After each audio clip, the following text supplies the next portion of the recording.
बिस्मिल्लाहिर्रहमानिर्रहीम। अस्सलामुअलैकुम, good morning public, सुबह बखैर। मैं हूँ रुखमा इरफान मलिक और मेरे साथ मौजूद हैं अब्दुर्रऊफ साहब। अस्सलामुअलैकुम। अभी थोड़ी देर में हरमीत भी हमारे साथ आ जाएगा, अभी हम उसका इंतजार कर रहे हैं। कोई टेक्निकल वजूहात की बुनियाद के ऊपर अभी थोड़ी देर तक वो हमारे साथ शामिल नहीं होगा। लेकिन रोमा, हमने आज दो दिन की छुट्टी के बाद आज ज्वाइन किया है और हम ये शो यहाँ पे कर रहे हैं आपके लिए, लेकिन दिल दुखे हुए हैं बहुत ज्यादा। जो वाकया मरी का हो गया है और जिस तरीके से लोगों ने वीडियोस दिखाई, देखते रहे हम लोग सोशल मीडिया के ऊपर भी, बहुत ही दिल दुखा हुआ है। मतलब ऐसा सान्या है जिसके ऊपर समझ में नहीं आता कि इसको इंतजामिया की नाहली कहा जाए, अवाम की एक लाइल्मियत कहा जाए, नालायकी कहा जाए, क्या कहा जाए। एक तरफ से देखा जाए तो दोनों ही इसमें बराबर के शरीक हैं। जहां इंतजामिया जो है वो लोगों को मना रखने में कामयाब नहीं हो पाई कि मरी का सफर ना करें। हमने भी अपने शो में महकमा मौसमियात के जो डायरेक्टर को बुलाया था, उन्होंने 3-4 दिन पहले ये कह दिया था कि मरी में 2 रोज बहुत शदीद बर्फबारी होगी और बर्फबारी की खबरें तो पूरे मुल्क में चल रही थी। उसके बावजूद पूरे मुल्क से लोग गाड़ियों में बैठ के उस तरफ को चल पड़े। और अफसोसनाक बात यह है कि हमारे वज़रा भी, अगर इंतजामिया की जब बात की जाए तो मेरे ख्याल में पहले हरमीत को ले लें। हरमीत ने हमें ज्वाइन कर लिया, पर हम इसी मौजू पर डिस्कशन भी करेंगे। अस्सलाम वालेकुम हरमीत, कैसे हैं आप? और इस वक्त हम सानिया मरी का जिक्र कर रहे हैं बिकॉज कोई भी ऐसा जब सानिया रूनुमा हो जाता है तो हम सब पे ढूंढ रहे होते हैं, तलाश कर रहे होते हैं जिम्मेदार कौन है, रिस्पॉन्सिबिलिटी किसकी है। लेकिन टू मी, अगर मैं अपनी जाती ओपिनियन शेयर करूं तो मेरे ख्याल में अवाम भी इक्वली रिस्पॉन्सिबल है और हुकूमत भी इक्वली रिस्पॉन्सिबल है कि जब हुकूमत मना कर रही है कि आप ना आए और लोग सब उधर को उमड़ आए। अच्छा, अब हुकूमत की नाअहली इसमें यह है कि उन्होंने तमाम रास्ते बंद नहीं किए, कोई सख्त पॉलिसी जारी नहीं की, जिसकी वजह से हमने सानिया देखा और अब हम सब रो रहे हैं, पीट रहे हैं। बट मेरे ख्याल में हम सीखेंगे इससे कुछ नहीं और खुदा न खास्ता आइंदा भी इस तरह का कोई ना कोई वाकया हो जाएगा और फिर हम सब इसी तरह से डिस्कस कर रहे होंगे। जी हरमीत। वालेकुम सलाम, सत श्री अकाल, गुड मॉर्निंग। बहुत अच्छी बात आप दोनों ने की। अगर हम देखें तो मुझे याद है कि मैं जब खुद गया था रिपोर्ट बनाने के लिए तो वहां पे मैंने सिर्फ 3 एहलकार ऐसे देखे जो वार्डन थे, वो काम कर रहे थे। बड़ा मुश्किल हो रहा था ट्रैफिक की बहाली के हवाले से।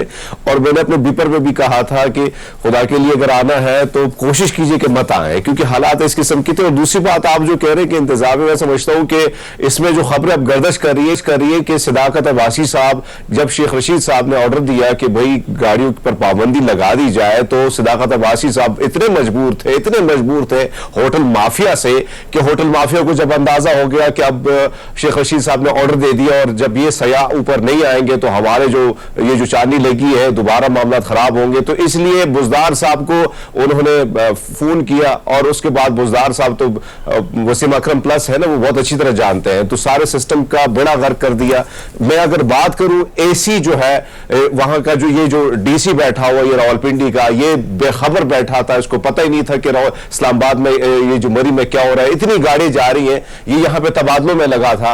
इसके साथ साथ जो असिस्टेंट कमिश्नर मरी है वो अपनी मस्तियों में मस्त था, उसको ये पता नहीं, ना उन्होंने मजिस्ट्रेट ने जाके चेक एंड बैलेंस रखा है होटलों पे, ना उन्होंने ट्रैफिक के निजाम को देखा है। सबसे बड़ी नाअहली है। और मैं एक बात बताता चलूं कि मरी में जितने भी मरी के एमएनएज है, तहरीक इंसाफ के जितने लोग हैं, जो नीचे ब्यूरोक्रेसी उनकी बात तक नहीं मानती, इनका टेलीफोन तक नहीं उठाती। इतना ये मालूमात अगर हम देखें, वहां पे जब हमने लोगों से बात की, वहां के सारी चीजों के हवाले से जब हमने मालूमात इकट्ठी की तो हालात ये है कि इनके फोन कोई नहीं उठाता है। तो एक असिस्टेंट कमिश्नर की क्या औकात होती कि वो एक एमएनए का फोन नहीं उठाता है। एक तो ये सिचुएशन है वहां पे, वस किस्म की है। मुझे आज भी याद है कि मियां मोहम्मद नवाज शरीफ साहब की जब गवर्नमेंट थी तो वहां पे पर हम देखते थे कि अगर कोई टिश्यू पेपर भी रोड पे फेंक देता था तो वहां पे लोग जाके एडमिनिस्ट्रेशन ऐसे काम करते थे जो सफाई सुथराई वाला काम जो है एसी और डीसी करते थे। लेकिन अफसोस की बात यह कि उन पर एक्शन भी लिया जाता था।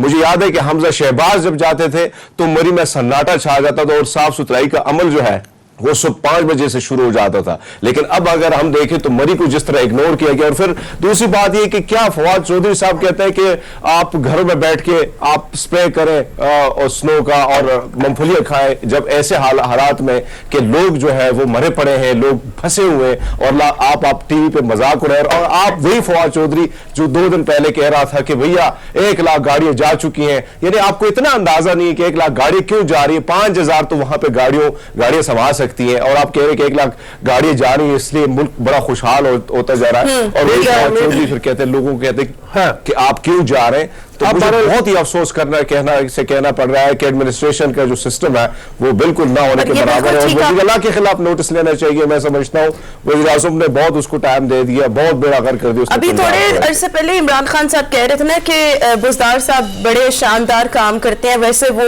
उस तरह से रौला नहीं डालते, तो हमने देख लिया कि क्या काम। और आप ये देखें तमाम तर मामला, एक तो फवाद चौधरी साहब का जिस तरह हरमीत ने भी अपनी गुफ्तगू में जिक्र किया है, वो टूरिज्म को भी लेकर बात करें कि हमारा टूरिज्म बहुत ज्यादा, हम भी अपने शो में ये बात करते हैं कि जिस काम पर सराहा जाना चाहिए हुकूमत को हम सराहते भी हैं, बट इसका ये मतलब नहीं कि आप टूरिज्म को प्रमोट करें, उसके लिए इतने काम करें, बट आपको वहां पर लोगों को फैसिलिटेट करने के लिए या कंट्रोल करने के लिए कोई इंतजाम मौजूद नहीं। एक तो ये चीज हो गई। दूसरी, अगर आप ये देखें तो ये जब वाकया रुनुमा हो गया तो 30 आवर्स बाद जब इमदादी काम तमाम मतलब ऑलमोस्ट कंप्लीट हो गए, लोगों को शिफ्ट कर दिया गया, लाशों को, डेड बॉडीज को शिफ्ट कर दिया गया, उसके 30 आवर्स बाद दौरा करते हैं, फिजाई निगरानी की जाती है, मॉनिटरिंग कर रहे होते हैं उस्मान बुज़दार। उसकी समझ नहीं आती कि एक तो आप इतने ऑब्वियसली आप जब फिजाई मुआयना कर रहे हैं, मॉनिटर, उस पर आपके इतने एक्सपेंस आ रहे हैं और उससे लोगों को क्या फायदा।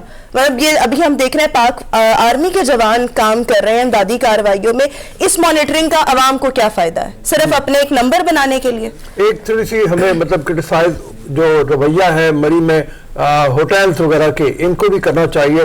और वो हरमीत अभी थोड़ी देर पहले अपनी बातचीत में कहा कि होटल इंतजामिया जो है उससे मजबूर किया हुआ था वहाँ के MNAs MPs को भी कि वो रास्ते बंद न करवाने दें, इंतजामिया को मजबूर किया हुआ था, वो तो है ही बात। लेकिन होटल इंतजामिया जितने भी होटल्स हैं, मेरे पास भी बहुत से ट्विटर के ऊपर जो लोगों ने भिजवाए अपने अकाउंट्स वगैरह रसीदें तक उन्होंने भिजवाई हुई है कि एक एक कमरे के 40-40 हज़ार 30-30 हज़ार, अंडा 500 रुपए का, 500 रुपए का अंडा, और बिस्किट का एक पैकेट मांग रहे हैं, गाड़ी को मूव करने के लिए 5,000, बड़ी गाड़ी के लिए 10,000, धक्का लगाने के लिए पैसे मांग रहे हैं। बहुत लालच और तमा की इंतहा कर दी इन लोगों ने।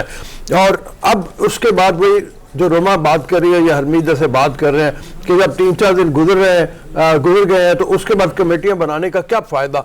जिस वक्त ये सारा सानिया हो रहा था और इमरजेंसी में मदद की ज़रूरत थी, वो वीडियोस हमने टीवी के ऊपर देख लिए चलते हुए कि उस्मान बुज़दार साहब उस वक्त PTI की इंटरनल एक जो मीटिंग थी उसके अंदर बैठे हुए थे।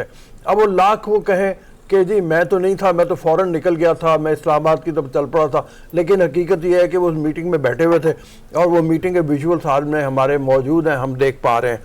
बहरहाल अब कमेटी एक बना दी गई है, 7 रोज़ में ये रिपोर्ट देगी और जो लवाहिकीन हैं उनको मरने वालों के 8-8 लाख रुपए, वो भी पता नहीं 8 लाख से क्या बनेगा उनका फीका इमदाद की। साहब वो तो चलो वो तो बेचारे चले गए और 8 लाख रुपए जो मिलते हैं वो हमें पता है कि बहुत सारे लानात हो जाते हैं, मिलना बड़ा मुश्किल हो जाता है। लेकिन रऊफ साहब अगर होटल जो है, जितने भी होटल्स हैं मरी के जितने भी हैं, इस माफिया के खिलाफ जब तक इंक्वायरी नहीं होगी, बहुत सारे लोगों ने अपने गहने जो है बेचारे इतने मजबूर थे और इतनी इंसानियत इन लोगों में नहीं है, ये इतना बड़ा माफिया है कि वो जाके किसी की हेल्प करे, किसी की खिदमत करे। अब जाके 500 रुपये का नोट सदाकत अवासी लोगों को थमा देते, बहुत बड़ी बात कर दी कि 500 रुपया दे दिया आपने लोगों को। लोग भूखे तो नहीं, प्यासे लोग जो गए थे अपने पास कुछ ना कुछ लेके गए थे। लेकिन होटल माफिया के खिलाफ जब तक कार्रवाई नहीं होगी और बाइकाट, मैं तो यही कहूंगा कि इनका बाइकाट करना चाहिए, इनको समझ आनी चाहिए कि पता चल जाए कि कैसे फिर होता है, कैसे चलते हैं ये लोग। इन्होंने लोगों की मजबूरी का फायदा उठाया, लोग रुल रहे थे, मर रहे थे, बच्चे थे उसमें।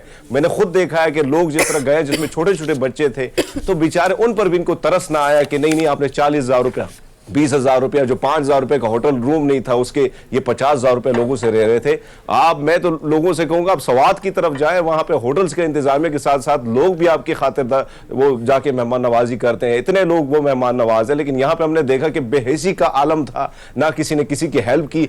मरी के हर रोड पे अगर आप जाएंगे रऊफ साहब, नीचे हर जगह घर बने हुए हैं, लेकिन मैं कहूँ कि लोगों से मेरी कल मुलाकातें हुई हैं, लोगों से मेरी बात हुई है, वहां से आते हुए लोगों से बात हुई है, वो उनका कहना है कि कोई हेल्प के लिए नहीं आए, तो फोटो सेशन के लिए बहुत सारे निकल आते हैं फिर, लेकिन हकीकत ये है कि लोगों ने किसी का पूछा नहीं है। गाड़ियों में पूरी पूरी रात लोग रुलते रहे, अजाने देते रहे, आवाजें चीखते चिल्लाते रहे, किसी ने तक आवाज तक नहीं कि गर्म प्याली चाय की इनको पिला दे, खैर है दूध के बगैर ही पिला दे, पर कम से कम कुछ खिला दे इनको कि ताकि बच्चे जो हैं वो बच जाए, वो कम से कम थोड़ा सा जिंदगी की जो ये मौत और जिंदगी की लड़ाई लड़ रहे हैं, ये कम से कम बचे रहे। मैं तो बहुत ज़्यादा, मुझे बहुत ज़्यादा, मैं आपको कहूँगा कि इंतजामिया के साथ साथ मैं जब इन होटल मालिकान के बारे में सुनता हूँ तो यकीन माने बहुत ज़्यादा गुस्सा है, पूरे आवाम में गुस्सा जो इस वक्त मरी के हवाले पाया जा रहा है। इंतजामिया, हुकूमत, होटल मालिकान, बट मुझे लगता है हमारे लोगों की भी नेग्लिजेंसी है। जब आपको पता है कि आप एक ऐसी जगह पर रहते हैं, आप एक ऐसे मुल्क में रहते हैं जहां पर हमारी हुकूमत, हमारी रियासत प्रॉपर तरह से फैसिलिटेट नहीं कर सकती आवाम को, तो आवाम को भी चाहिए कि वो अपना ख्याल खुद रखें। और जब ऐलानात किए जा रहे हैं, यहाँ तो ना बताया गया हो, जब बताया गया है कि इस तरफ मत आए और 10,000 जगह आपको मिल जाएंगी इंजॉयमेंट के लिए, आप उधर चले जाएं, लेकिन ये लोग जो है वो भी बाज नहीं आते। सो सबकी नाहली एक तरफ, लेकिन मेरे ख्याल में लोगों को भी अपना ख्याल खुद रखना चाहिए जब इस तरह के मामलात हो। सो हम आवाम की जो रिस्पॉन्सिबिलिटी है उसको, पर हम लोग सही सीखते नहीं और लोग भी नहीं सीखते। एक सबक जो है वो इंतजामिया के लिए भी है, वो ये है कि लोगों को एंटरटेनमेंट के लिए कुछ चाहिए। अब वो एंटरटेनमेंट के मौक़ों के लिए कोई ना कोई मुतबादल इंतजामात होने चाहिए। अभी हरमीत ने कहा कि समाज की तरफ आ जाए और टूरिस्ट स्पॉट्स हैं जिनको डेवलप किया जाए, उनकी तरफ लोगों को लेके जाया जाए, राग़िब किया जाए, वहाँ पे इंतजाम ऐसे हों। अब मरी जो है ना वो मिडिल क्लास का आदमी आम तौर पे चला जाता है, वहाँ पे आम हालात जिस वक्त होते हैं, लेकिन इन्होंने उसको भी एक गंदे फजूल होटल्स को भी इतने महंगे दामों अपने रेट करने पे मजबूर कर दिया हुआ है, क्योंकि छोटी जगह वहीं पे सारे इकट्ठे हो जाते हैं और नज़दीक है। तो थोड़े से टूरिस्ट स्पॉट्स और अगर होंगे, मुतबादल मरी का होगा, तो मेरे ख्याल में लोग वहाँ पे निकलेंगे ज़रूर। और मैं एक शेयर करना चाह रहा हूँ, मर्दान के 4 दोस्त जो बेचारे साने में मारे गए थे, उनकी वीडियो भी एक वायरल हुई है जिसमें उन्होंने कहा है कि दोस्तों मरी ना आना, नमाज पढ़ो और मरी फंस जाओगे तुम आके। ये आखिरी वीडियो है उन 4 दोस्तों की जो इस वक्त काफ़ी वायरल हुई है। इसके साथ वो इस्लामाबाद के जो ASI हैं उनकी पूरी फैमिली, 7 लोग, बीवी, बच्चे और वो तमाम के तमाम जो है इस वाक़े में हलाक। वो ऑडियो नवीद की जो ऑडियो है वो भी वायरल हुई है, जो आखिरी वक्त में उसने अपने कज़न को वो कह रहा है कि कोई क्रेन ही आ जाए तो हम जान हमारी छूट जाए, बच जाए हम किसी तरीके पे। तो अब क्या किया जाए, मतलब ये है कि सिवाय इसके कि हम अफसोस करें, हम शायद कुछ करने को तैयार भी नहीं होंगे। वही बात रोमा वाली के जब 4 दिन गुजर जाएंगे फिर हम किसी और साने के इंतजार में बैठे होंगे, वो हो तो हम रोए पीटे इसी तरीके से। तो बट ये मौका है हुकूमत भी होश के नाहुन ले, होटल मालिकान के खिलाफ कार्रवाई हो और अवाम अपनी जो क्या कहें हिफाजत, प्रोटेक्शन वो खुद करें। फिर अपनी प्रोटेक्शन आप जब खुद करेंगे तो फिर आप हुकूमत से भी एक्सपेक्ट करें कि वो कुछ करे। बट एनीवेज शो के आगाज़ में ये बनता था कि आज हम इस सानहे को डिस्कस करें और जितने लोग इस दुनिया से चले गए अल्लाह ताला उनके लिए आगे अगली मंजिलें उनकी आसान करें। अभी हम शो का बाकायदा आगाज़ करते हैं और आज की टॉप स्टोरीज शेयर करते हैं। सबसे पहले उसके साथ आगाज़ करेंगे, उसके बाद बूट पॉलिश करने से स्कूल में इस्तकबाल तक का सफ़र। अजय कुमार जो है इनकी कहानी बहुत ज़्यादा इंटरेस्टिंग है और ये हमें रिकमेंड की थी हरमीत ने। सो आज अजय कुमार भी हमारे साथ मौजूद होंगे, स्टोरी हम डिस्कस करेंगे। इसके साथ साथ हम अक्सर देखते हैं कि ख़वातीन के वरासती हुकूक ख़वातीन को नहीं मालूम कि किस तरह से वो कौन से प्लेटफॉर्म से जाकर अपने हुकूक वरासत के जो हैं वो हासिल कर सकती हैं।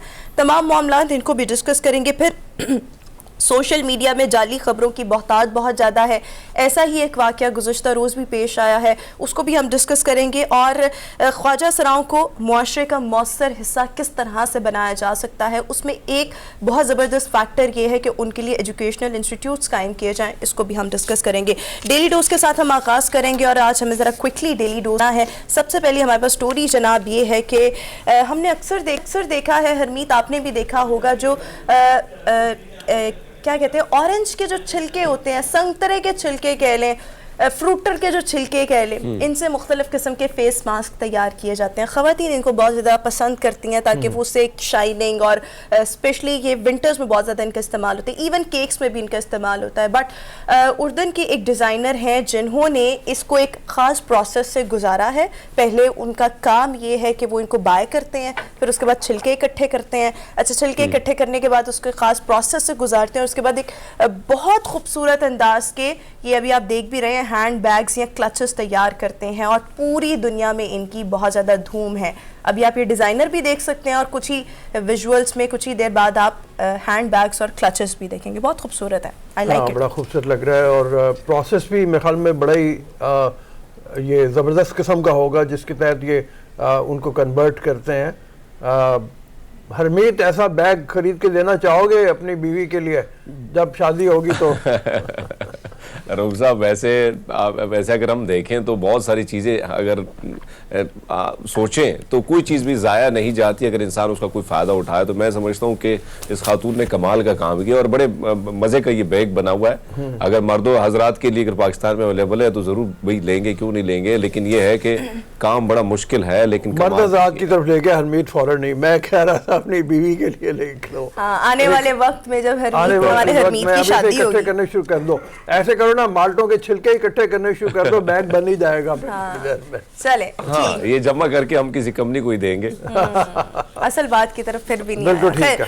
अगली स्टोरी की तरफ आएंगे, और अगली स्टोरी हमारे पास जनाब ये है कि जर्मनी की एक कंपनी है जो कि गाड़ियां बनाती है। सो लॉस वेगास में जो अमेरिकन सिटी है, यहाँ पर इन्होंने दुनिया की एक पहली गाड़ी ऐसी मुतारिफ करवाई है जिसके रंग तब्दील हो सके। बेसिकली 3 रंग हैं जो मैं देख रही थी, एक वाइट कलर में चेंज हो सकती है, ब्लैक कलर में, और एक और रंग है। और ये तमाम चीज़ें जो मुमकिन है वो एप्लीकेशन के ज़रिए मुमकिन होंगी। सो मेरे ख्याल में इससे पहले, बिल्कुल मेरा ख्याल का यकीनन इससे पहले दुनिया में कोई भी ऐसी गाड़ी मुतारिफ नहीं करवाई गई जो कि रंग तब्दील कर सकती है। और ये कहा जा रहा है कि आने वाले वक्त में एक बटन इसके अंदर नस्ब कर दिया जाएगा। सो जब भी आप वो बटन प्रेस करेंगे तो गाड़ी जो है वो ऑटोमेटिकली अपने जो रंग है वो चेंज करेगी। सो ये भी काफ़ी इंटरेस्टिंग किस्म की खबर है रऊफ साहब। क्या बात है। हाँ, ये वो पुलिस को भी बड़ा मुतनब्बे रहना पड़ेगा, इसलिए कि क्राइम करके कोई बंदा जो है सुर्ख इशारा उसने तोड़ा और उसके बाद आगे जाके अपनी गाड़ी का रंग तब्दील कर लिया और कहा जी मैं तो बता ही नहीं। हमारे यहाँ पुलिस मैं भी वही सोच रहा था रूफ साहब कि बड़े आसानी होगी, जैसे गिरगिट रंग बदलता है, जैसे इंसान के रंग बदलते हैं, वैसे गाड़ी के रंग भी बदलेंगे और बड़ी आसानी होगी कि भैया कहीं कुछ उठा दिया तो अचानक से रंग पीला, फिर नीला, फिर रेड। हाँ भैया कमाल है। बिल्कुल ठीक। अभी 3 ही रंग है, ग्रे है, सुरमई सा जिसको बोलते हैं, व्हाइट है, ब्लैक है, 3 रंग है। तो लेकिन ये है कि जो फैशन के दिलदादा होंगे उनके लिए अच्छी चीज है कि अपनी गाड़ियों के रंग तब्दील करें। आज रोमा ने ब्लैक पहना हुआ तो गाड़ी का रंग ब्लैक करके चली जाए, और कल को ग्रे पहने तो ग्रे कर ले, और व्हाइट पहना व्हाइट पहना तो व्हाइट कर ले। लोग समझेंगे कि मैं बहुत ही अमीर हो गई हूँ, रोज एक नई गाड़ी पर आ रही हूँ, नए रंग की गाड़ी मैचिंग कर रही है भाई। बिल्कुल। एनीवेज, डेली डोज की लास्ट स्टोरी की तरफ आएंगे, और हम अक्सर ये भी डिस्कस कर रहे होते हैं कि लोगों के शौक़ निराले होते हैं और लोगों को मुख्तलिफ अंदाज में मुख्तलिफ चीज़ें करने का शौक़ होता है ताकि वो कोई ना कोई आलमी रिकॉर्ड कायम कर सकें। सो अमेरिकन एक खातून है जिन्होंने अपनी बेटी का तवील तरीन नाम रख के Guinness book of world record में नाम अपना दर्ज करवाया, अपना नहीं अपनी बेटी का नाम बेसिकली। और इनकी बेटी के नाम में ये कहा जा रहा है कि मोर देन 1000 वर्ड्स हैं। इससे पहले का जो रिकॉर्ड था, जो Guinness book of world record का था, वो 700 प्लस कुछ वर्ड्स थे, और ये बनाया गया था बैक इन 1916 या इस तरह से कोई ईयर बनता है। बट एनीवेज, अब ये जो है इसमें अब इतना तवील तरीन नाम है कि वो मैं तो उसको पढ़ भी नहीं सकती बिकॉज वो बहुत लंबा है। बट अभी जो इस बच्ची को जिस नाम से पुकारा जाता है, जो उसका बड़ा शॉर्ट सा नाम है, वो इसका नाम है जेमी। इस नाम से उसको पुकारा जाता है। ये ओपरा विन्फ्री शो में वो बच्ची को मेरे ख्याल में बुलाया उन्होंने, और ओपरा विन्फ्री भी हैरान हो गई है बच्ची का नाम सुन के। बच्ची का नाम उसने पूछा तो बच्ची ने जब अपना नाम गिनवाया है या दोहराया है तो वो मेरे ख्याल में 1-2 मिनट तक तो लोग सकते में ही बैठे रहे कि ये क्या नाम क्या है, नाम है। वो समझ नहीं आ रही थी इसकी हम कॉम्पोजिशन और इसको बोलेंगे प्रोनाउंसिएशन, कितना लंबा नाम। तौबा। जेमी इज लाइक फाइन जी। कहीं फॉर्म भरना पड़े किसी फॉर्म में, जैसे हमारे यहाँ फॉर्म होता है तो उसके अंदर कॉलम में इतनी सी जगह होती है, तो इस बच्ची को तो अपना नाम रखने के लिए साथ में कई सफ़े अटैच करने पड़ते होंगे ख्याल में कि अपना नाम उसमें दर्ज। वो कहते हैं जब इसे पैदाइश उसकी हुई थी और जो पैदाइशी सर्टिफिकेट बनवाया गया था वो 2 फीट लंबा पेपर था जिस पर इसका नाम पूरा आया था। लोगों के बस शौक निराले हैं, हालांकि मेरे नजदीक से क्या होता है जो दुनिया की नजर में आप आ जाते हैं। जी हरमीत क्या कह रहे हैं? मैंने कहा पूरा अखबार का सफर चाहिए होगा इतना बड़ा नाम लिखने के लिए, और जाहिर बात है कि अब मैंने सुना है कि उन्होंने कुछ और चीजें भी बढ़ा दी, कि एक लफ्ज 2-3 और भी बढ़ा दिए कि नाम बड़ा छोटा है। तो मैं तो ये समझता हूँ कि अगर कोई और लंबा नाम रखेगा तो मैडम के पास ऑप्शन है दूसरा 2-3 हरूफ और जुड़ा के ना, क्योंकि अब तो रिकॉर्ड अपने नाम की है ना, तो उसको बरकरार भी रखना है। बिल्कुल। तो ये नामों का जो सिलसिला है तो ये इसी तरह चलता रहेगा वैसे। बिल्कुल लेकिन कमाल है भाई, इतना लंबा नाम प्रोनाउंस करके भी हमें भी वो हो रही कि भैया करें तो प्रोनाउंस कैसे करें। एग्जैक्टली मैं भी ये सोच रही थी प्रोनाउंस कैसे करूं। बट एनीवेज जनाब ये तो था आज का डेली डोज। अभी हम शो में एक ब्रेक शामिल कर लें। अभी हम शो में एक ब्रेक शामिल करते हैं। एक ब्रेक के बाद वापस आएंगे कुछ नए मौज़ूआत के साथ। Stay with us and good morning.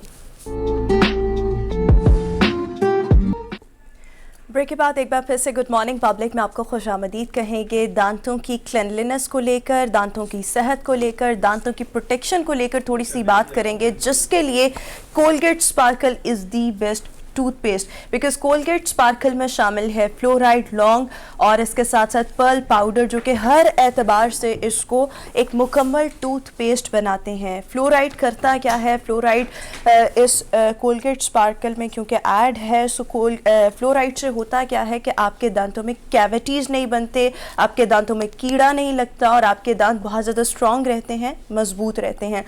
Long के भी ऑब्वियसली बहुत ज़्यादा फ़ायदे हैं। पहला फ़ायदा तो ये है कि आपको एक महकती सांस खुद को भी फील होती है, और इसके साथ साथ होता क्या है कि लौंग, अगर आपके दांतों में ठंडा गर्म लगने की शिकायत है या वैसे कोई दर्द है, सो जब कोलगेट स्पार्कल आप यूज़ करेंगे सो आप इस दर्द से छुटकारा हासिल कर सकते हैं, या दर्द आपको ऑटोमेटिकली होगा ही नहीं। इसके साथ साथ अगर हम पर्ल पाउडर देखें तो बहुत से लोगों के दांत पीले हो जाते हैं, कुछ लोगों के दांत जो हैं वो बहुत ज़्यादा स्मोकिंग की वजह से ख़राब होने लग जाते हैं। चाय, कॉफ़ी, बहुत सी ऐसी चीज़ें हैं, बहुत से ऐसे ड्रिंक्स हैं जिनके इस्तेमाल से दांत जो है वो उनको हम उनकी डलनेस देखते हैं, पिलाहट का शिकार होते हैं। तो उसके लिए जो पर्ल पाउडर है वो दांतों को बहुत ज़्यादा ब्राइटनिंग देता है, वाइटनिंग दांतों को देता है। तो तीनों चीज़ें जो हैं वो हर एतबार से आपके दांतों के लिए बहुत ज़बरदस्त हैं। बिकॉज कोलगेट स्पार्कल के पीछे एक बहुत ज़बरदस्त किस्म की साइंटिफिक रिसर्च है जो कि आपके दांतों की हिफाजत को मद्देनजर रखते हुए इसको बनाया गया है। इसके साथ साथ अगर आप चाहते हैं कि आपके दांत बिल्कुल अच्छे रहें, प्रोटेक्शन भी उनकी रहे और उनकी सेहत भी बरकरार रहे, सो इसके लिए आपने करना क्या है कि एक बड़े ज़बरदस्त किस्म के टूथ ब्रश के साथ कोलगेट स्पार्कल को दिन में कम से कम 2 बार इस्तेमाल करना है। इसके साथ साथ यहाँ पर सिर्फ यही नहीं बल्कि कोलगेट स्पार्कल आप सबके लिए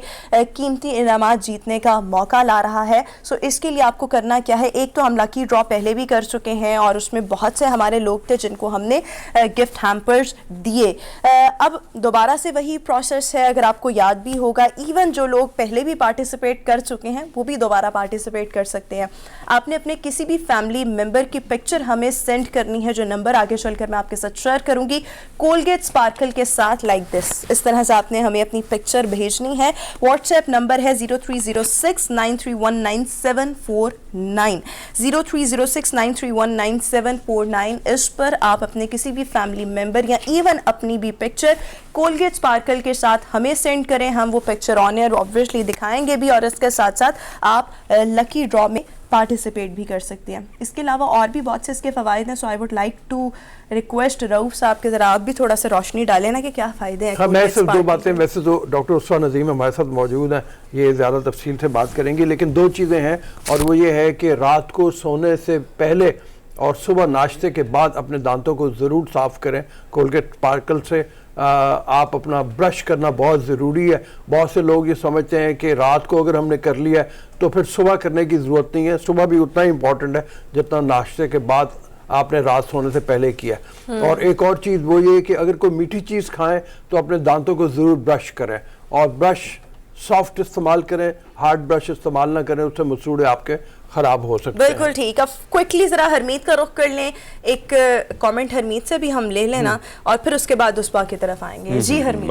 रोमा, बल्कि आप और रूस ने दोस्त फरमाया कि एक ही टूथपेस्ट में सारे गुण हैं, मतलब आप देखें फ्लोराइड है, लौंग है, पर्ल है, तो ऐसे सारी चीजें जिसकी वजह से आपके दांत बड़े मजबूत और स्ट्रॉन्ग और बहुत सारी चीजों से आप बच सकते हैं। तो बहुत अच्छी बात यह है कि भाई रात को जब खाना खाते हैं फिर हमारी आदत होती है कि खाने के बाद थोड़ा सा मीठा हो जाए, और फिर हम जाहिर बात है कोशिश करते हैं कि मीठा खाए तो जायका ना जाए मुंह से, लेकिन ये खतरनाक साबित हो सकता है। बहुत अच्छी बात होगी अगर आप टूथपेस्ट करते हैं तो रात को सोने से पहले आप टूथपेस्ट जरूर करें कोलगेट स्पार्कल से। उसकी वजह यह है कि बहुत सारे ऐसे ज़रात, ऐसे खाने के ऐसे ज़रात जो है दांतों में रह जाते हैं जिससे कई सारे जर्म्स, बैक्टीरिया और ये चीज़ें जन्म लेती है जो कि आपके दांतों के लिए मैं समझता हूँ बहुत ज़्यादा नुकसानदेह साबित होती है। ठीक हो गया। सो हरमीत ने भी अपना ज़रा कमेंट ऐड कर लिया है। अब हम अपने गेस्ट का तारुफ आपसे करवाते चलें। डेंटिस्ट डॉक्टर उस्मा नदीम इस वक्त शो में हमारे साथ मौजूद हैं। Usma, thank you so much, welcome again दोबारा से। जी बिल्कुल, बहुत शुक्रिया आपका। अल्हम्दुलिल्लाह बिल्कुल ठीक है, आपका क्या हाल है? ठीक, अल्लाह का शुक्र। सो हम लोगों ने तो बहुत सी चीज़ें कोलगेट स्पार्कल के बारे में बता दी। ओवरऑल बताएं दांतों की हिफाजत कैसे करनी है, फिर हम बाकी चीज़ों की तरफ भी आते हैं। अच्छा, आपने बिल्कुल ठीक फरमाया अभी थोड़ी देर पहले, और आपने भी कि कोलगेट स्पार्कल में एक्चुअली हमारे पास वो सारे इंग्रेडिएंट्स मौजूद हैं जिससे हम दांतों की प्रोटेक्शन कर सकते हैं बहुत अच्छे तरीके से। इसमें सिर्फ ये है कि जो टाइमिंग होती है टूथब्रश की उसका बहुत ख्याल रखना पड़ता है हमें। उसमें सबसे पहले तो ये कि नाश्ते के बाद टूथब्रश और सोने से पहले, और बीच में भी अगर एक दफ़ा आप लंच के बाद रिंस कर लें या हल्का सा जो है वो टूथपेस्ट लगा के दोबारा से टूथब्रश कर लें तो वो भी बहुत फ़ायदेमंद होता है। कुछ लोगों को रेकमेंड किया जाता है कि वो 3 दफ़ा करें, कुछ लोगों को रेकमेंड किया जाता है कि वो 2 दफ़ा करें। और सबसे बड़ी बात ये कि इस कोलगेट स्पार्कल टूथपेस्ट में जो फ्लोराइड की अमाउंट, कैल्शियम की अमाउंट और जो बाकी इंग्रेडिएंट्स मौजूद हैं वो बहुत ज़रूरी होते हैं दांतों की प्रोटेक्शन के लिए, क्योंकि दांतों की मजबूती और दांतों का जो मुंह का जो एक ओवरऑल एनवायरनमेंट होता है जिससे बैक्टीरिया के लगने का खतरा होता है, वो उससे प्रोटेक्शन देता है हमें कोलगेट स्पार्कल में जो फ्लोराइड मौजूद है। तो इसीलिए इस टूथपेस्ट को जो है वो इस्तेमाल करना, अपनी डेली रूटीन में इनकॉर्पोरेट करना बहुत ही एसेंशियल एलिमेंट है। ये साइंटिफिकली प्रूव्ड है बिल्कुल कि जो आपका फ्लोराइड है या पल्प पाउडर है या लौंग है, ये शामिल होंगे तो आपको प्रोटेक्शन मिलती है। फ्लोराइड का सबसे पहले तो साइंटिफिक रिसर्च ये कहता है कि जो एक दांत का स्ट्रक्चर जनरली एनाटॉमिकली या बायोलॉजिकली देखा जाए उसमें जो फ्लोराइड का जो एलिमेंट होता है वो कैल्शियम के ही मिलता जुलता होता है, जिसकी लिए क्योंकि कैल्शियम हमारे दांतों के अंदर ऑलरेडी मौजूद है, तो जहाँ पे फ्लोराइड ऐड हो जाता है वो कैल्शियम की जगह भी ले सकता है, और जब वो कैल्शियम की जगह लेता है तो वो मजबूत करता है दांतों को बैक्टीरिया के अगेंस्ट, क्यों, ताकि अब जो बैक्टीरिया कैल्शियम को जो अटैक करेगा वो फ्लोराइड को अटैक करने में थोड़ा सा ज़्यादा टाइम लेता है और थोड़ा सा ज़्यादा उसको जो है वो बैक्टीरिया का हमला करना मुश्किल हो जाता है उसमें, क्योंकि फ्लोराइड दांतों को और मजबूत बना देता है और वो एनवायरनमेंट ऐसे क्रिएट कर देता है कि उसमें कैविटीज लगना और बैक्टीरिया का मजीद दांतों को अटैक करना मुश्किल हो जाता है इस वजह से।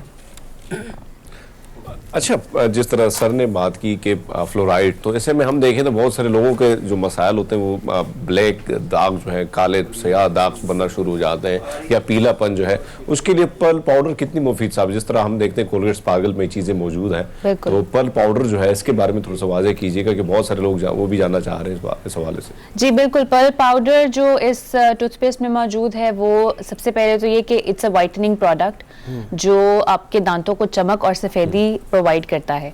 इसमें सबसे पहले जो पिलाहट होती है, एक पिलाहट होती है जो सिर्फ दांतों के अपने सरफेस पे होती है, ऊपर की तरफ होती है। एक पिलाहट होती है जो अंदर से ही इंट्रिंसिक फैक्टर होता है जो दांतों के अंदर मौजूद होता है। जो दांतों के अंदर है वो बाहर के तरीके से या टूथपेस्ट के या टूथब्रश के तरीके से तो नहीं जाएगा, उसके लिए स्पेसिफिक एक प्रोसीजर होता है टूथ वाइटनिंग का, उसके लिए जाना पड़ता है।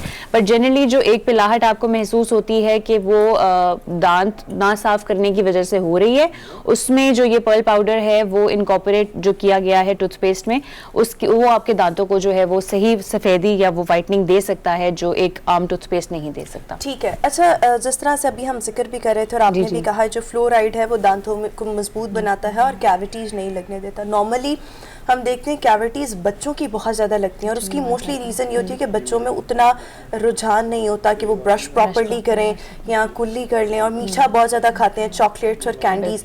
इसके अलावा बड़ों में भी क्या इसी तरह से लग सकते हैं कैविटीज़, और वो रीज़न्स उसके भी यही होते हैं कि दांतों की हिफाजत ना करना, प्रॉपर ब्रशिंग ना करना, या इसके अलावा और भी कोई वजह हो सकती है? देखें, वजूहात में दांतों में कीड़ा लगने में बहुत कम वजूहात होती हैं, और उसमें सबसे पहले तो ये होता है कि खाने में जितना भी शुगर मौजूद है, जितनी आप शुगर लेंगे अपनी डाइट में, उतने आपके ज़्यादा दांत प्रोन होंगे towards cavities and towards infections. अब बच्चों में और बड़ों की डाइट में इतना डिफरेंस तो होता है कि हम, क्योंकि बच्चों ने ज़्यादातर दूध बहुत पीना होता है, और दूध नेचुरल एक शुगर होती है, एक नेचुरल कार्बोहाइड्रेट होता है, जिसमें अगर रात को हम बच्चों को दूध दे के सुला दें तो वो सुबह तक वो पूरा इफेक्ट जो है वो उसका, वो दूध के में जो कार्बोहाइड्रेट्स और जो शुगर होंगे वो रातों रात दांतों पे वो इफेक्ट कर देंगे, जो एक दूसरी डाइट नहीं करेगी। दूध का ये सबसे बड़ा फैक्टर होता है। दूसरा ये कि वही आपने बात मेंशन की चॉकलेट्स और कैंडीज की, उसमें ये है कि एडल्ट डाइट को अगर आप देखा जाए तो वो तो उसमें रेशो ये कम होता है, बच्चों की डाइट में ज़्यादा होता है। दूसरा ये कि मैं कहती हूँ कि सबसे ज़्यादा अवेयरनेस पेरेंट्स को होनी चाहिए इस चीज़ की कि अगर बच्चे की डाइट में, आपके बच्चे की डाइट में ये कैंडीज़ और ये जो रात के टाइम बॉटल फीडिंग है, अगर ये बहुत ज़्यादा शामिल है तो उनको ज़्यादा ख्याल करना चाहिए बच्चों के दांतों की सफाई का, क्योंकि दूध के दांत ज़्यादा जल्दी कैविटीज़ को देखते हैं, और या कैविटीज़ ज़्यादा जल्दी दूध के दांतों में लगती हैं, और जो परमानेंट दांत होते हैं वो थोड़े फिर भी मजबूत होते हैं। अच्छा, एक और चीज़ मैं आपसे यहाँ पर ये पूछना चाहूँगी कि हम देखते हैं बच्चे ज़्यादा ब्रश नहीं करते, और कुछ बच्चे जो बहुत छोटे होते हैं उसके लिए पेरेंट्स भी ये कहते हैं कि अभी क्या ज़रूरत है, बच्चे बहुत छोटे हैं। सो बच्चों को कब से ब्रशिंग जो है वो स्टार्ट करवा देनी चाहिए, किस एज से? टू बी वेरी ऑनेस्ट, जब से पहला दांत बच्चे का आएगा आपको ये सोच लेना चाहिए कि अब वो दांत का स्ट्रक्चर या वो सारा कुछ जो है वो वही वाली एनवायरनमेंट को फेस करता है जो एक नॉर्मल बड़े बच्चे को या एक अडल्ट को करेगा। तो जैसे ही पहला दांत आएगा आपको ये अवेयरनेस होनी चाहिए पेरेंट्स को कि अब इसकी सफाई का ख्याल हमें रखना है, क्योंकि वो वहीं से अगर खराब होना शुरू हो गया तो वो आगे से आगे बढ़ता जाता है मसला। बहुत से पेरेंट्स में ये पहले भी हमने एक दफा एक सवाल उठाया यहाँ पे, और वो ये है कि पेरेंट्स कहते हैं कि भाई ये तो दूध के दांत है, कच्चे दांत है, इनकी प्रोटेक्शन ना भी की तो कोई फर्क नहीं पड़ता, जब बड़े अच्छे वाले दांत आएंगे सही वाले तो फिर उस वक्त कर लेंगे। तो ये कोई गलतफहमी है? ये भी ये बहुत बड़ी मिसकंसेप्शन है एक्चुअली, मैं यही कहूँगी, क्योंकि दूध के दांत टाइम से निकलना और टाइम से पहले निकलना ये बहुत बड़ा जो है वो एक आपके लिए वो पूरा फिनोमेना होता है, क्योंकि अगर टाइम से पहले दूध के दांत खराब हो गए और निकल गए तो वो जो जगह नए दांतों की बननी है वो कम होती जाएगी, क्योंकि परमानेंट दांत जैसे ही आएंगे और दूध के दांत ने अगर अपनी पुरानी जगह प्रिजर्व करके नहीं रखी और वो टाइम से पहले निकल गया क्योंकि आपने हिफाजत नहीं की, क्योंकि आपने उसको प्रॉपरली जो है वो मैनेज नहीं किया, तो उसकी वजह से फिर मजीद मसले बढ़ना शुरू हो जाते हैं कि जो परमानेंट दांत ने आना है उसकी जगह ख़त्म हो जाती है, या उसको वो आने में लेट हो जाता है, या उसको जो है वो आउट ऑफ दी मतलब थोड़ा सा जो है वो जिस तरह जिसे हम क्राउडिंग कहते हैं, जिसमें दांत टेढ़े मेढ़े होना शुरू हो जाते हैं। आपकी जो एक स्मेल होती है उसको डिसेंसिटाइज हो चुके होते हैं, लेकिन दूसरों को पता लग रहा होता है। सबसे बड़ी बात तो इसमें यह है कि ये शुरू होता ही मसला मसूड़ों से है। मसूड़ों की सफाई के लिए सबसे पहले तो ये रेगुलर डेंटिस्ट का विजिट करना बहुत ज़रूरी है, क्योंकि अगर आप घर में नॉर्मल ब्रशिंग कर भी रहे हैं तो जनरली लोग इस चीज़ को अवॉइड करते हैं या इग्नोर कर देते हैं कि फ्लॉसिंग करना भी साथ साथ उतना ही ज़रूरी है, क्योंकि फ्लॉसिंग में जो एक डीप क्लीनिंग होती है, जो दांतों के बीच की जगह होती है जहाँ पे आपका टूथब्रश नहीं जाता, उसकी सफाई करती है आपका फ्लॉस से। फ्लॉसिंग के अलावा अगर आप रेगुलर डेंटिस्ट के पास जाएंगे तो मसूड़ों के अंदर तक जहाँ तक आपका ना ब्रश ना फ्लॉस, ये दोनों चीज़ें नहीं जा सकती, वहाँ पे आपकी स्केलिंग टेक्निक काम आती है। उस स्केलिंग टेक्निक में ये होता है कि आपका जो मसूड़ों के अंदर की जगह है जहाँ पे पूरा एक पॉकेट बनी होती है गम्स की और टीथ की, वो क्लीन होता है एरिया, वो उसकी क्लीनलीनेस के लिए डेंटिस्ट के पास जाना ज़्यादा ज़रूरी है। तो गम्स की सफाई, जिन लोगों को प्रॉब्लम ये हो रहा है कि मसूड़ों से खून आ रहा है और वो इस वजह से टूथब्रश नहीं कर रहे, वो थोड़ा सा जो है वो सबसे पहले तो ये कि एक डेंटिस्ट को विजिट करें सबसे पहले। जो एक और चीज डॉक्टर साहब, अगर हम देखें तो बहुत सारे लोगों के दांतों में ना ये सवाल बहुत सारे अगर हम देखें बहुत कम ही उठाया जाता है, बहुत सारे गैप जो है कुछ दांतों में होता है, कुछ दांत ऐसे लगते हैं जैसे ही बेचारा हंस रहा है पर वो सच में हंसता नहीं है, दांत निकले होते हैं, लंबे होते हैं। तो उसका जो प्रोसीजर होता है वो क्या तरीका होना चाहिए, उसके कितना टाइम लगता है इस तरह दांतों को सेट करने में? उसमें ये कि अगर आपको एस्थेटिकली लोगों को ये काफ़ी कंसर्न होता है कि दांतों में गैप ना आए और दांतों को जो है ना वो एक सर्टेन लेवल तक एक जो आपके मसूड़े की अटैचमेंट होती है वो मेंटेन रहे। उसमें वही वाली बात है, सबसे ज़्यादा एक पेरियोडोंटोलॉजिस्ट का जो एक गम स्पेशलिस्ट होता है उसका हाथ होता है बहुत बड़ा, क्योंकि दांतों में स्पेसेस आना ये एक अलामत है या ये एक निशानी है कि आपके मसूड़े कमज़ोर हो रहे हैं और वो आहिस्ता आहिस्ता आपके दांतों को जो है वो इस तरह से जगह छोड़ें। क्योंकि आप देखा जाए तो अगर आप कुछ सालों में ऐसा कोई पेशेंट अगर या कोई भी जो है आपके सामने कोई जानने वाला आपका इस तरह का है जिसके दांतों में गैप है, आप अगर उससे पूछेंगे तो वो आपको बताएगा कि ये कुछ साल पहले स्पेसेस इतनी नहीं थी लेकिन अब स्पेसेस ज़्यादा हो गई हैं। वो जो स्पेसेस हैं वो जनरली इसी वजह से हो रही है क्योंकि उसके मसूड़े कमज़ोर हो रहे हैं आहिस्ता आहिस्ता। वो जब तक उनको सफाई करके पकड़ा नहीं जाएगा, उनको अपनी जगह पे स्टेबल कर दिया नहीं जाएगा, वो स्पेसेस ज़्यादा होते रहेंगे। अच्छा, एक आखिरी सवाल, बचपन में हम सुनते थे बच्चों के जब दांत आने गिरते हैं दूध के और जब नए आते हैं तो पेरेंट्स कहते हैं उस जगह पर ज़्यादा जुबान ना लगाओ, दांत टेढ़े हो जाएंगे। सो ये एक बच्चों को रोकने के लिए ये कहा जाता है या वाकई इसका कोई अमल दखल है? इसमें मुझे लगता है कि 10 to 20% अमल दखल इस तरह से है कि आपकी जुबान जब बच्चा एक दांत पे रखेगा कंटिन्यूसली 24 घंटे में से चले 20 घंटे भी अगर रख लेगा तो वो फोर्स तो दे रहा है दांत को, वो जोर तो लगा रहा है वहां पे, तो वो आहिस्ता आहिस्ता बच्चों की हड्डी इतनी मोल्डेबल होती है या कह लें कि कमजोर होती है कि वो किसी भी फोर्स के थ्रू जो है वो आराम से आप उसको मोल्ड कर सकते हैं अपने, जिस तरह होता है ना सांचे में एक चीज को ढालना, वो हड्डी उस तरह से वो हो सकती है क्योंकि वो थोड़ी सी अभी यंग एक बोन होती है तो वो बहुत सॉफ्ट होती है बोन। उस वजह से अगर वो 24 घंटे में से बहुत ज्यादा घंटे देगा, एक दांत को फोर्स करेगा या पुश करेगा तो टेढ़ा हो सकता है दांत, ये पॉसिबिलिटी है। लेकिन ये इतनी पॉसिबिलिटी नहीं है कि क्योंकि एक बच्चा अपनी बेध्यानी में तो कर रहा है लेकिन वो 24 घंटे नहीं करेगा। ठीक है, जिस तरह एक तरीका होता है कि प्रॉपर ब्रेसेस जिस तरह लगते हैं क्योंकि उनका तो फोर्स प्रॉपर पूरा लंबा टाइम के लिए होता है, तो वो जुबान तो आपका इतना फोर्स नहीं दे सकती दांत को। ठीक हो गया। Thank you so much doctor, show के लिए वक्त निकाला। व्यूअर्स अभी हमें शो शामिल करनी है, एक ब्रेक के बाद वापस आएंगे, स्टे विद अस। ब्रेक के बाद एक बार फिर से गुड मॉर्निंग पब्लिक में आपको खुशामदीद कहेंगे। व्यूअर्स, हम अगर अपनी सराउंडिंग्स में देखें तो बहुत से लोग ऐसे होते हैं जिनकी कोई ना कोई सक्सेस स्टोरी होती है, बट सक्सेस स्टोरी के पीछे एक स्ट्रगलिंग स्टोरी भी होती है। सो अभी जो हम अपने व्यूअर्स के साथ स्टोरी शेयर करने जा रहे हैं वो बहुत ज़्यादा इंटरेस्टिंग है, बट स्ट्रगलिंग स्टोरी है और वो जर्नी स्टार्ट हो चुका है टूवर्ड्स अ सक्सेस स्टोरी हम कह सकते हैं। हम अपने इर्द गिर्द देखें, जब हम गाड़ी ड्राइव कर रहे होते हैं, आते हैं जाते हैं, हमें अपने इर्द गिर्द बहुत से बच्चे नज़र आते हैं जो सड़कों पर मोस्ट ऑफ द टाइम कुछ ना कुछ छोटी मोटी चीज़ बेच रहे होते हैं। आपकी गाड़ी का शीशा साफ करने आएंगे, बलून्स बेच रहे होंगे और वो जो छोटी मोटी अर्निंग होती है उससे अपने घर वालों को सपोर्ट करते हैं। सो हमारे पास जो आज स्टोरी है वो अजय कुमार की स्टोरी है।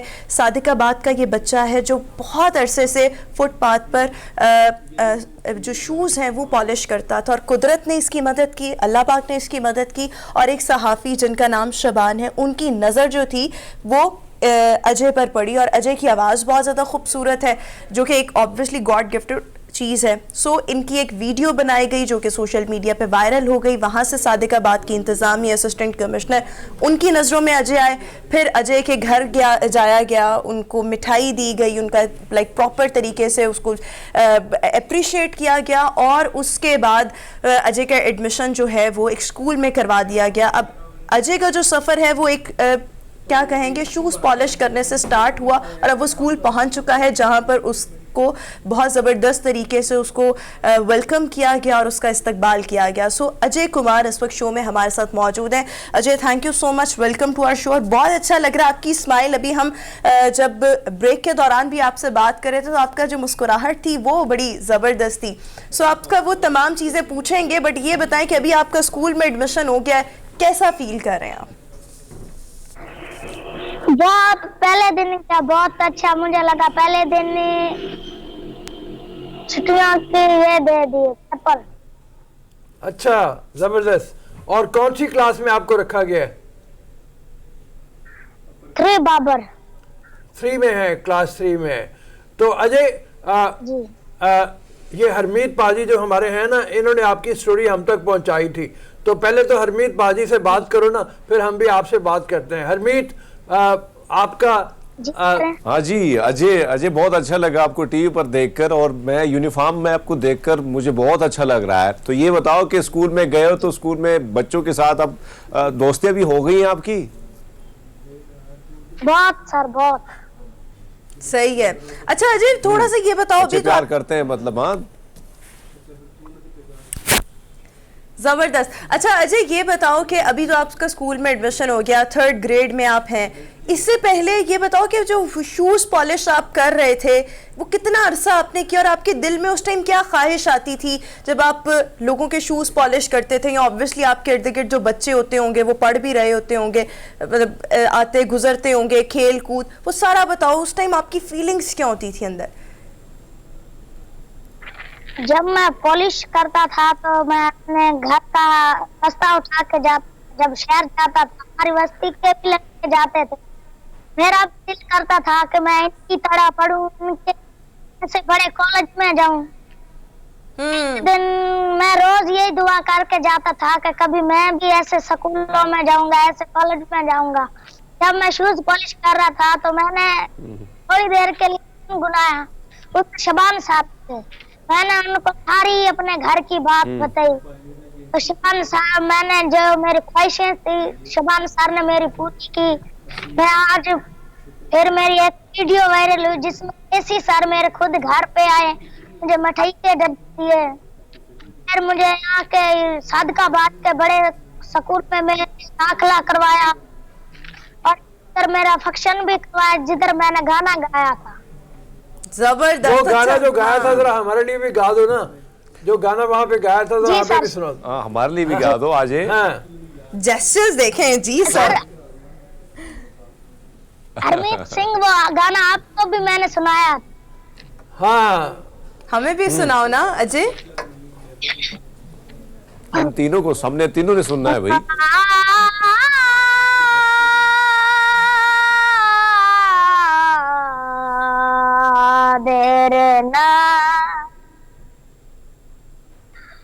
मेरी तकदीर का आईना तुझसे ही है मेरे हम सफर, रब से ये गुजारिश मेरी तुझको लग जाए मेरी उम्र।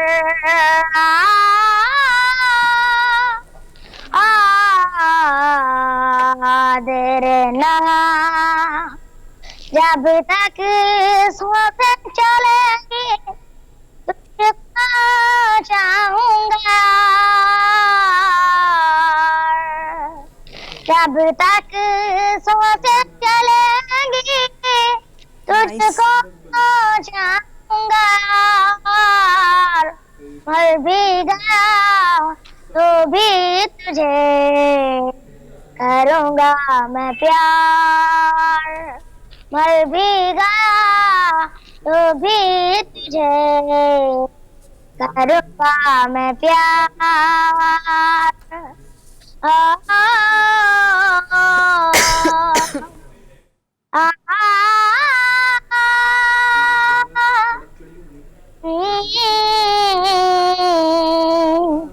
तुझसे लागी है सी लगन, फिर मैं जल रहा है ये मन, मैं अधूरा हूँ तेरे बिना, जैसे दिल के बिना धड़कन।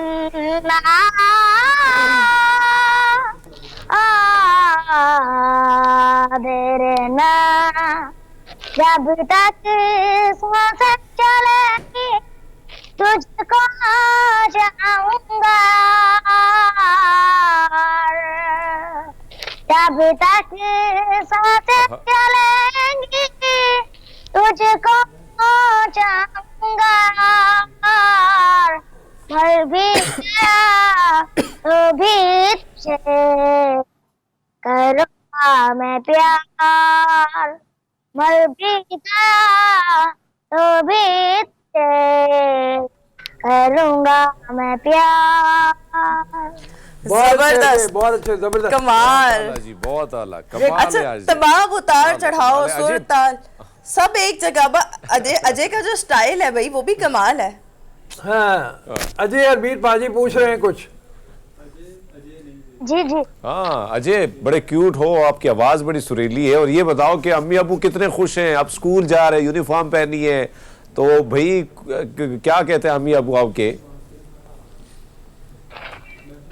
सर मेरी अम्मी को तो मेरी फिक्र ही रहती है, क्या अम्मी फिक्र? कहती है कि घर से बाहर मत निकला करो। ओहो, अम्मी अम्मी कहती है अच्छा। तुम्हें कोई किधर फेंक देगा, अच्छा आप तुम इतने मशहूर जो हो गए हो। अच्छा हमें हर वक्त फिक्र ही रहती है। हाँ जाहिर बात है, माँ है ना, माओ को तो फिक्र रहती है। अच्छा, जिस तरह से अजय हम ये बात कर रहे थे कि लोग जब कुछ बन जाते हैं तो उनकी एक स्टोरी बन जाती है ना, कि वो किस तरह से उन्होंने पीछे उनके कोशिशें की, मुश्किलात झेली और अब वो कुछ ना कुछ कर रहे हैं। आपका वो सफ़र स्टार्ट हो गया है, अब आपने कोशिश करनी है, आपने अच्छा पढ़ना है, लिखना है, अफसर बनना है या व्हाटएवर जो भी आपका दिल करता है बनने को। दिल क्या करता है, दिल किस चीज़ पर आता है कि भाई ये बड़े होकर ये बनना है, ये पढ़ लिख कर ये वाला काम करना है? मेरी ये ख्वाहिश है कि मैं बड़ा होके बड़ा अफसर बनूं, जैसे आप बैठे वैसे मैं भी बैठना चाहता हूँ। अरे Very good. अब हमने देखो अभी आपको बिठा दिया, वाह, इब्तदा हमने कर दी है। और उसके अलावा जी, जो मेरे जैसे और बच्चे हैं, मेरे जैसे जो और बच्चे पॉलिश करते हैं, उनकी भी मैं जिंदगी बनाना चाहता हूँ, पर वो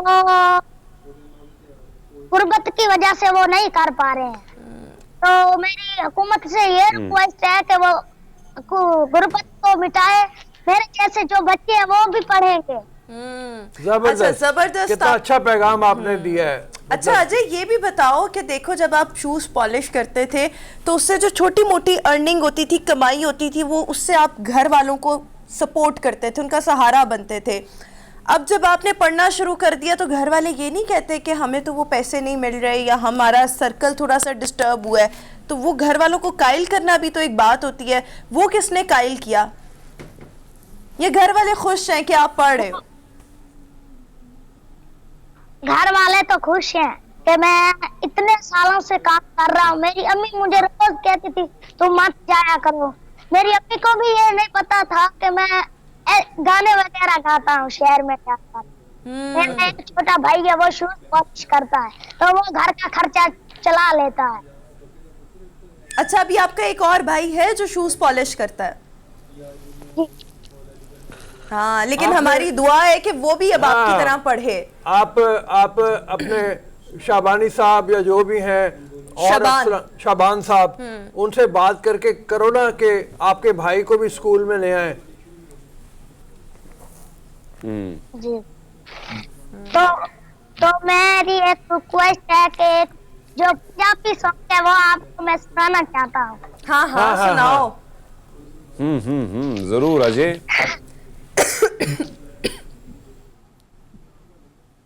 रबा विछड़ जावे कदे यार तेरा, पता लग जावे छोड़ा की तेनू कहना पै जावे इस दुनिया पे हाय ते माई बात च लगदा ना जिया, मेरा यार मिला नित मार मुका,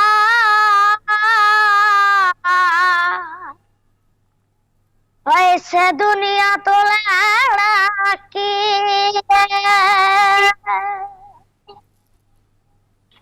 रब्बा जुदाइयां ना पैदा ही ना करदा, रब्बा जुदाइयां ना पैदा ही ना करदा। दुनिया दे विच कोई ओ, दुनिया दे विच कोई ओ किसते ना मरदा, रब्बा जुदाइयां ना पैदा ही ना करदा। ओ रोग मैनू इश्क दा लगायो सजना, मुख जानी जिंद मेरी तू नहीं लभना, मुख जानी जिंद मेरे तू नहीं लभना। कहना पावे कोल मेरे ओ, कहना पावे कोल मेरे ओ, संडे ना नाल लड़ीदा रब्बा जुदाइयां हला पैदाई ना करेदा। जबरदस्त अजय, जबरदस्त जबरदस्त जबरदस्त, कमाल हो गया। आपके तमाम ख्वाब अजय, पूरे हों। बहुत अच्छा, बहुत अच्छा, बहुत अच्छा। आपके लिए दुआएं बहुत सारी, आपके अजय, तमाम ख्वाब अजय। पूरे हों। जी हरमीत। जी हरमीत, हाँ, मैं अजय से यही कहना चाहता हूँ, अजय बस आप हिम्मत करें, जिस तरह आप लगे और जिस तरह आप शबान ने आपको सहारा दिया है, ऐसे कहीं न कहीं सहारे मिलते जाते हैं और इंसान के लिए जो रब है ना, वो कोई रास्ता ढूंढता निकालता रहता है। तो आप बहुत अच्छा गाते हैं, तो क्या ऐसा नहीं बन सकता कि भाई आप साथ साथ गाते भी रहें, पाकिस्तान का नाम रोशन भी करते रहें, क्योंकि आपका जो गला है बड़ा सुरीला है अजय। जी चलें हम वो जी जी जी जी जी। मैं पढ़ता भी हूँ, पर मैं सोचता हूँ कि मैं पाकिस्तान के लिए कुछ करूँ। मुझे मौका चाहिए पाकिस्तान के लिए कुछ करने के लिए। इंशाल्लाह मिलेगा मौका इंशाल्लाह आप आपको। करेंगे भी, और आपकी अगर नीयत अच्छी है, जो कि नजर भी आ रहा है नीयत साफ है, सो इंशाल्लाह हमारी भी दुआएं आपके साथ है। Thank you so much Ajay, और इसी तरह पढ़ें, अच्छा पढ़ें और फिर कुछ ना कुछ बने, और अपने घर वालों के लिए भी ऑब्वियसली सपोर्ट का बाइस बनेंगे और पाकिस्तान का भी नाम रोशन करें। थैंक यू सो। और इसी मैसेज के साथ हम इस सेगमेंट का मेरे ख्याल में एंड करते हैं कि हमारे सराउंडिंग्स में ऐसे बहुत से बच्चे हैं, उनकी टेम्पररी हेल्प मत करें, उनके लिए कुछ ऐसा करें जिस तरह से अब अजय के लिए किया गया है कि वो परमानेंटली लाइक उनके लिए कुछ हो, जिस तरह पढ़ रहा है सो वो कुछ ना कुछ बनेगा। बिल्कुल, मैं बताऊं, मैं अक्सर इस बात को दोहराया करता हूं कि मैं रिहेबिलिटेशन सेंटर इदारा बहालिया माजूरों के लिए किसी ज़माने में काम किया करता था वॉलंटियर के तौर पे। तो वहाँ पे गोरा आया हुआ था, उसने एक बार एक मैसेज दिया, उसने कहा कि पाकिस्तान से माजूरी इसलिए ख़त्म नहीं होती कि लोग जेब से 10 रुपए निकाल के किसी मांगने वाले को दे के समझते हैं कि वो जन्नत में चले जाएंगे। उसकी बजाय एक बच्चा देख लें, उसको टारगेट करके स्कूल पहुंचा दें, जैसे शाबान साहब ने किया, या किसी इदारे की मदद करें, तो आप ऐसे बेशुमार बच्चे जो हैं जो सड़कों पे गलियों में फिर रहे हैं इस वक्त, उनकी मदद कर पाएंगे, उनको स्कूलों में पहुंचा पाएंगे, और इतना ही उनको कॉन्फिडेंस आ जाएगा जितना अजय को आया हुआ है। बिल्कुल ठीक हो गया। व्यूअर्स, अभी हम शो में एक ब्रेक करेंगे, हाजिर होंगे एक ब्रेक के बाद। Good morning. ब्रेक के बाद एक बार फिर से गुड मॉर्निंग पब्लिक में आपको खुशामदीद कहेंगे। व्यूअर्स, हम मर्द और ख़वातीन का अगर जिक्र करें, उनकी इक्वालिटी की बहुत बात की जाती है कि औरतें मर्दों के शाना बशाना काम करें, और नो डाउट कर भी रही हैं, बहुत सी फील्ड में मर्दों के शाना बशाना काम करें, अपनी काबिलियत का लोहा मनवा रही हैं। बट जब बात आती है वरासत की और वरासत में हुकूक की, सो हमारे यहाँ मोस्टली ख़वातीन को अपने हुकूक का ही इल्म नहीं, वो ला इल्म है, अवेयरनेस ही कोई नहीं है। अच्छा, जिन ख़वातीन को पता है और वो डिमांड करती हैं, उनको उनके हुकूक नहीं दिए जाते। और अदालती निज़ाम की तरफ आ जाएं कि ऑब्वियसली अगर आपको कोई आपके भाई हैं या वैसे शौहर की जायदाद में से हिस्सा नहीं मिल रहा, तो अल्टीमेटली आपने अदालत का दरवाज़ा खटखटाना है। वहाँ पर अदालती निज़ाम जो है वो बहुत ज़्यादा सुस्त रवि का शिकार है। सो ख़वातीन को अपने हुकूक के बारे में पता क्या होना चाहिए, और हमारी जो अदालतें हैं उनके वो कहाँ पर लैक कर रही हैं, किस तरह से हम निज़ाम को बेहतर बना सकते हैं। हमारे साथ इस वक्त लीगल एक्सपर्ट ज़फ़र शाही इस वक्त शो में हमें ज्वाइन करें हैं। ज़फ़र साहब, thank you so much, welcome to our show. सबसे पहले बुनियादी सवाल यही कि किसी भी औरत को अपने हक़ के बारे में, जो उसका वरासत में हक़ है, इल्म क्या होना चाहिए, पता क्या होना चाहिए? पहली चीज़ तो इसमें यह है कि पहली चीज़ तो ये पता होना ज़रूरी है कि उसका हक़ है, क्योंकि ऑल्दो अब जितना टाइम गुजर गया इतनी को अवेयरनेस है कि ऑलमोस्ट एवरीवन नोज़, लेकिन फिर भी कुछ हिस्से ऐसे हैं, कुछ इलाके ऐसे हैं, कुछ फैमिलीज़ ऐसी हैं जहाँ पे ख़वातीन को शायद ये मालूम ना हो। तो पहली चीज़ तो ये है कि उनका विरासत में हिस्सा है। दूसरी ये है कि जो उनके शेयर की अमाउंट है वो क्या है, अगर वालिद की तरफ से आ रहा है तो फिर क्या है, अगर हस्बैंड की तरफ से आ रहा है फिर क्या है, अगर बेटे की तरफ से आ रहा है फिर क्या है। उसके बाद तीसरी चीज़ ये है कि रिकोर्स क्या है, उस हक़ को लेना कैसे है, जो शरन असूल है, जो हमारा कानून भी रिकग्नाइज़ करता है और बहुत सी सुप्रीम कोर्ट हाई कोर्ट की जजमेंट्स में भी रिकग्नाइज़ हुआ है, वो ये है कि जैसे ही शख्स कोई फौत होता है जो मुतवफ़ी है, उसका तरका उसी वक्त खुल जाता है, and every legal heir becomes the owner of his property immediately. ये पता होना ज़रूरी है कि आप उनकी वफ़ात के फ़ौरन बाद उसके मालिक बन गए। कानून अपना कोर्स कितने टाइम में लेता है और कितनी देर में वो ट्रांसफ़र्स होती हैं, वो एक अलग चीज़ है। तो ये समझना कि क्योंकि मैंने किसी खातून ने अपने वालिद के इंतकाल या हस्बैंड के इंतकाल के फ़ौरन बाद क्लेम नहीं किया, या 3-4 माह गुजर गए या साल गुजर गए, तो अब उसका हक़ ख़त्म हो गया है, ऐसा कुछ नहीं है। उसका हक़ उसी वक्त पैदा हो गया। कानून ने जो ऑपरेशन लेना है वो अपने टाइम पर लेना है। और इंटरेस्टिंग बात यह है कि इसके ऊपर कोई लिमिटेशन भी नहीं है कि खातून अगर अपना हक विरासत में क्लेम करना चाहती है तो वो किसी भी वक्त कर सकती है, खा उसकी वफ़ात को मुतवफ़ी की वफ़ात को 4 साल गुजर गए, 10 साल गुजर गए, 20 साल गुजर गए। तो ये कुछ ऐसी चीज़ें हैं जो उनको पता होना ज़रूरी हैं। अब जो चौथा हिस्सा है कि वो किस तरह से, किस फोरम से रुजू करना है, इसके लिए तो अदालतें मौजूद हैं। अगर ज़रई ज़मीन है तो रेवेन्यू ऑफिसर्स हैं, और अगर इमूवेबल प्रॉपर्टी है अर्बन तो उसमें पार्टीशन के हैं और सूट फॉर डिक्लेरेशन के लिए हैं। तो इस तरह की तमाम ऐसे फोरम्स मुहैया हैं। ये अवेयरनेस रियासत का काम है, गवर्नमेंट का, कि वो कैसे देगी उनको, ख़वातीन को कैसे पहुंचाएगा। तो इसका सबसे जो तरीक़ाकार इफ़ेक्टिव है वो तो ये मीडिया ही है। अब जिस तरह आजकल चैनल्स पे एंटरटेनमेंट शोज़ हो रहे हैं, प्रोग्राम्स हो रहे हैं, तो वो प्रोग्राम्स, आपकी मेजॉरिटी जो ऑडियंस है उन प्रोग्राम्स को देखने वाली वो ख़वातीन है। जिस तरह एंटरटेनमेंट शोज़ हैं जो चलते हैं एंटरटेनमेंट चैनल्स पे, उन प्रोग्राम्स के दौरान एड्स के ज़रिए, पब्लिक अवेयरनेस एड्स के ज़रिए गवर्नमेंट ये अवेयरनेस उन तक पहुंचा सकती है। हमने देखा है हमारा जो किसी भी गवर्नमेंट का, without differentiating between any political party, ज़्यादातर जो एडवर्टाइजमेंट बजट होता है सरकार का वो अपनी तशहीर में लगता है कि जी हमने ये प्रोजेक्ट किया, ये प्रोजेक्ट कर लिया, ये प्रोजेक्ट कर लिया। तो इसके बरक्स अगर पब्लिक अवेयरनेस प्रोग्राम्स चलें जिसमें आपके नेचुरल जनरल फंडामेंटल राइट्स हैं आवाम के, पर्टिकुलर टू वुमेन, क्योंकि कमज़ोर तबका है एक पेट्रियार्कल सोसाइटी में, उनकी राइट्स कौन कौन से हैं, इनहेरिटेंस के क्या हैं, मैरिज के क्या हैं, डिवोर्स के क्या हैं, कस्टडी के क्या हैं, तो ये पब्लिक अवेयरनेस के प्रोग्राम्स में, पब्लिक अवेयरनेस इंसेंटिव्स में, इनिशिएटिव्स में इस तरह की चीज़ डाल के विरासत के बारे भी उनको ये तमाम जो इन्फॉर्मेशन आपने कहा है कि मतलब और कुछ नहीं तो कम से कम पीटीवी जो सरकारी मद में पैसे उसको मिलते हैं, हर बिजली के बिल के ऊपर टैक्स की सूरत में हम उसको पैसे दे रहे होते हैं उसको तो पाबंद किया जाना चाहिए कि वो ये काम ज़रूर करे। बाकी को भी करना चाहिए, लोगों को उनके हकूक़ के बारे में पता लगना चाहिए। अच्छा, अच्छे खासे पढ़े लिखे घरानों में भी हमने देखा है कि लोगों को अगर हकूक़ का पता भी है तो जिस वक्त वो अपने हक़ के लिए कोर्ट में जाते हैं और कोई मुकदमा, आपने कहा कि जिस वक्त वो कोई जो फौत हुए हैं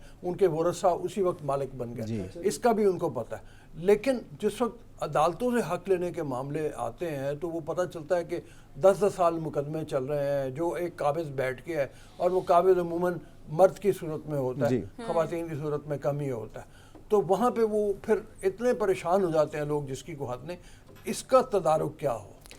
इसमें तो ये बिल्कुल आपकी बिल्कुल बात दुरुस्त है, और ये सिर्फ it's not only particular to women inheritance या ख़वातीन के केसेस, ये जनरली एक परसेप्शन बन गया हुआ है कोर्ट्स का, और फैक्चुअल है कि कोर्ट्स में जो मुकदमात हैं उनको बहुत बहुत डिले हो रहा है। उसमें ऑनेस्टली स्पीकिंग बार का भी उतना ही कसूर है जितना बेंच का कसूर है, लेकिन मेन जो उसका रिस्पॉन्सिबिलिटी लाई करती है वो ओवरलोडिंग है, ओवर वर्किंग है। जो कोर्ट्स हमारे बैठी हुई हैं उनके पास, एक एक कोर्ट के पास इतना काम है कि वो एक एक पूरे केस को पूरी तरह से देखना, उसकी एविडेंस पढ़ना, उसकी आर्गुमेंट्स पढ़ना, डॉक्यूमेंट्री एविडेंस को परूज करना और फिर फैसला लिखना, उसमें काफ़ी खासा टाइम दरकार होता है। तो एक सिविल जज के पास अगर एक वक्त में 80 से 100 केसेस पेंडिंग हैं तो वो तमाम केसेस के ऊपर अगर इंसाफ के मुताबिक फैसला करना चाहेगा तो it requires a huge amount of time, जो कि उसके पास मुहैया नहीं है। फिर हमारी बार्स हैं जो अननेसेसरी एडजर्नमेंट्स का एक ट्रेंड है, जिसमें कभी हड़तालें हो रही हैं, कभी कोई वजह है, कभी कोई वजह है, हम एडजर्नमेंट्स ले रहे हैं, प्रिपेयर्ड नहीं है। फिर बेंच का अपना, अब जब फ्रैंकली बात करें तो कुछ इनकॉम्पिटेंस का भी इसमें रोल है कि जज अगर केपेबल ही नहीं है कानून को समझने के, कई बड़ी पेचीदा चीज़ें होती हैं कानून में, और स्पेशली ये डिक्लेरेशन इनहेरिटेंस के केसेस में, तो वो अगर केपेबल कॉम्पिटेंट नहीं है बेचारा, तो सिविल जज है, नया है, वो उसका फैसला जब करेगा उसमें गलती होगी, उसमें फिर अपील में जाएंगे, अपील दर अपील होगी। तो टोटल जो प्रोसेस है, it's very true, it takes about 10 to 15 years कई मामलात में चला जाता है। लकी हैं आप तो 3-4 साल में, साल में भी ख़त्म हो सकता है। ठीक है जी हरमीत जी चलिए हरमीत से लेना पहले सवाल। अच्छा सर, अगर हम देखें तो जैसा रऊस साहब ने जिक्र किया, ऐसे कई घराने भी ऐसे हैं जिनके पास इतना पैसा नहीं होता है, ऐसे ख़वातीन जो विरासत में अपना हिस्सा जो मांगती है, लेकिन हमने देखा है कि उनके पास पैसे नहीं थे कि वो अच्छा से अच्छा वकील करा लें। अब बात जब सरकारी वकील पे आती है तो सरकारी वकीलों की हालत सर आप बहुत बेहतर मुझसे जानते हैं, तो इसका ये तरीक़ाकार किस तरह बेहतर होना चाहिए? कम से कम सरकारी वकील जो हमने बहुत सारे ऐसे देखे हैं जो काम करते नहीं, आके उनकी जानिब से तो वकालतनामा जमा हो जाता है, वो आके पेश भी हो जाता है, लेकिन उसी तरह दिलचस्पी से काम नहीं लिया जाता, ना उसी तरह केस को देखा जाता है।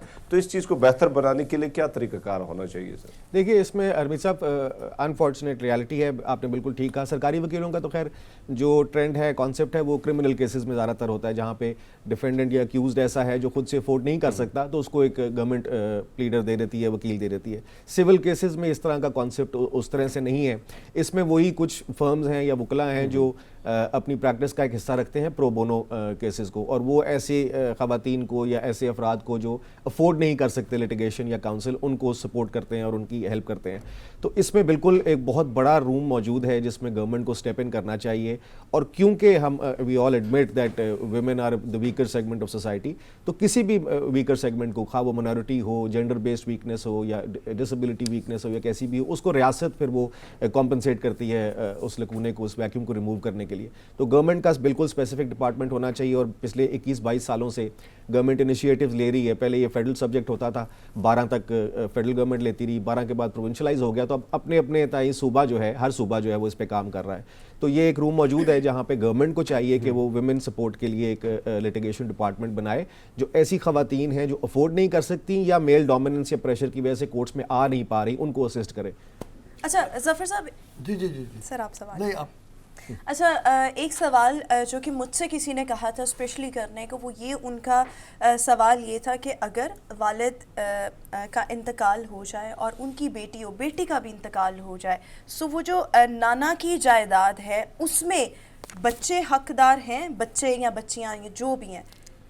देखिए, इसमें दो सिनेरियोज हैं। एक तो ये है कि नाना के इंतकाल से पहले वालदा का इंतकाल हो गया, और एक वो है कि नाना के इंतकाल हुआ और उसके बाद वालदा फौत हुई। तो नाना के इंतकाल के बाद जब वालदा फौत हो रही हैं तो वो तो वही सिनेरियो मैंने पहले बताया कि जैसे ही मुतवफ़ी फौत हुआ, वो जो उसकी लीगल एयर्स हैं वो सब मालिक बन गए। तो अगर उन्होंने लाइफ में क्लेम नहीं किया तो वो मालिक थी, सिर्फ लीगल उसका कार्रवाई नहीं हुई, वो ट्रांसफ़र नहीं हुआ, तो उनके बच्चे बिल्कुल क्लेम कर सकते हैं।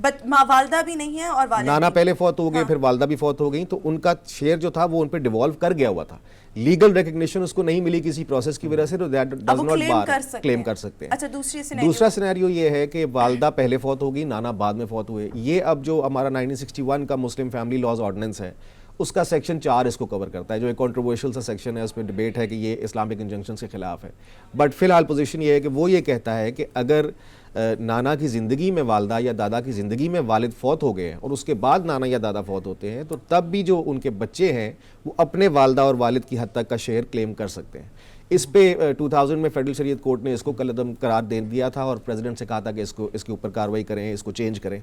बट टिल डेट वो जो फैसला है वो शरीयत एपेलेट बेंच में पेंडिंग है, चैलेंज हुआ है।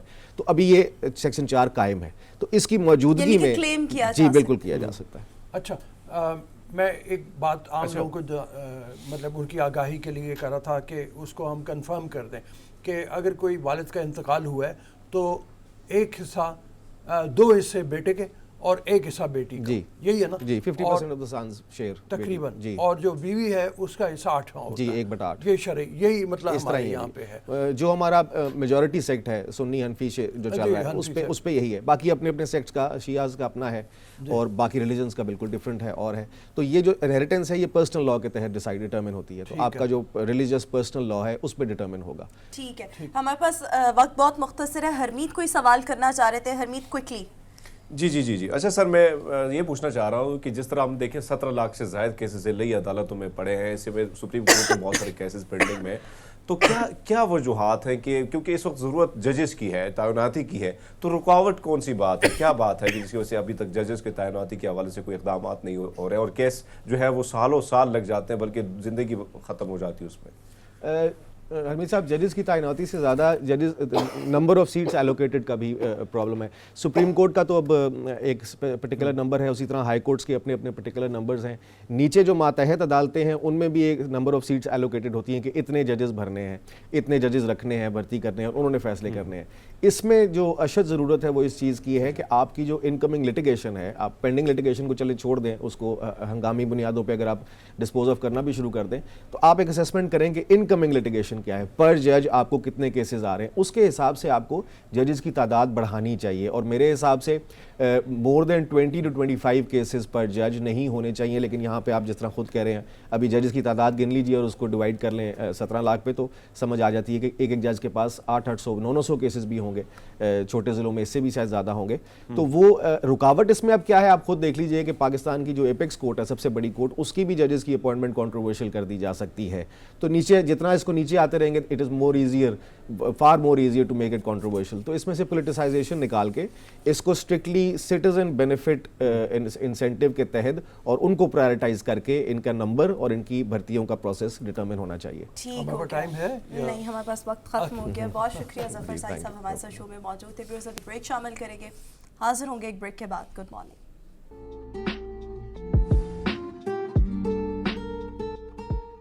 ब्रेक के बाद एक बार फिर से गुड मॉर्निंग पब्लिक में आपको खुशामदीद कहेंगे। व्यूअर्स, हम अक्सर देखते हैं सिग्नल्स पर हमें ख्वाजा सरा भीख मांगते दिखाई देते हैं, या दूसरा इसका एंगल ये भी देख लें कि बहुत से ख्वाजा सरा नाच गाने में ख़ुद को शामिल कर लेते हैं, बट इनके हुकूक के लिए बहुत कम बात होती थी। अब आकर थोड़ी सी बात होने लग गई है, आइडेंटिटी मिलने लग गई है, रिकग्निशन मिलने लग गई है, बट जो इनको अपने घरों से धुतकार दिया जाता है वो तमाम चीज़ें अभी भी अपनी जगह मौजूद हैं। बट हम इनके लिए कर क्या सकते हैं, किस तरह से अपने मुआशरे का कारामद हिस्सा इन्हें बना सकते हैं, जिसमें एक तो चीज़ ये है कि एजुकेशन बहुत ज़्यादा की रोल प्ले कर सकती है। और एजुकेशन के साथ साथ हमने रऊफ साहब पहले भी डिस्कस किया था स्किल्स सिखाना, skill based education, skill based education. So अभी जो हम स्टोरी भी शेयर करने लगे हैं, ट्रांसजेंडर की स्टोरी है और वो अपनी ट्रांसजेंडर कम्युनिटी के लिए एक रोल मॉडल है। टोबा टेक सिंह पंजाब से इनका ताल्लुक है, टीचिंग के शोबे से वाबस्ता है और पाकिस्तान की